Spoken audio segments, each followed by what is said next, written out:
Post graduate ট্রেনিরা একত্রিত হয়েছি আমাদের যৌক্তিক দাবি নিয়ে। আমরা এখানে আমাদের পোস্ট গ্রাজুয়েট প্রাইভেট ট্রেনি ডক্টররা একত্রিত হয়েছি আমাদের যৌক্তিক দাবি নিয়ে। আপনারা হয়তো জানেন আমরা গত 3 বছর ধরে আমাদের এই যৌক্তিক দাবি নিয়ে বিভিন্ন মন্ত্রণালয় থেকে মন্ত্রণালয়, রাজপথ থেকে রাজপথ করেছি এবং গত বছর আমাদের এই ভাতা 20 থেকে 25,000 করা হয়েছিল, যেটা ছিল একমাত্র প্রহসন, এবং আমাদেরকে বলা হয়েছিল এই টাকা আমাদেরকে সামনে আরো বৃদ্ধি করা হবে। কিন্তু পরবর্তীতে যখন সরকার চেঞ্জ হয়ে গেল, একটা গণ অভ্যুত্থান হয়ে গেল আমাদের দেশে, তখন আমরা বিভিন্ন মন্ত্রণালয়ে আবার লিখিতভাবে সব জানিয়েছি, কিন্তু সেটার কোনো বাস্তবায়িত রূপ আমরা দেখতে পাই নাই।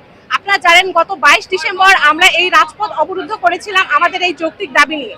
সেখানে আমাদের জাতীয় নাগরিক কমিটির সাজ্জিদ আলম ভাইয়া এসে আমাদেরকে বলেছিলেন যে তিনি আমাদের কাছে কমিটমেন্ট করে যাচ্ছেন যে আমরা যে দাবি করেছি যে আমাদের ভাতা হবে 50,000 টাকা এবং অথবা নবম গ্রেড সমতুল্য এবং উইথ ফ্যাসিলিটিস, সেটা উনি কমিটমেন্ট করে গিয়েছিলেন। বলেছিলেন যে বৃহস্পতিবারের মধ্যে এই প্রজ্ঞাপন জারি করা হবে, কিন্তু বৃহস্পতিবার পর্যন্ত আমরা অপেক্ষা করার পরেও আমাদের সেই প্রজ্ঞাপন দেওয়া হয়নি।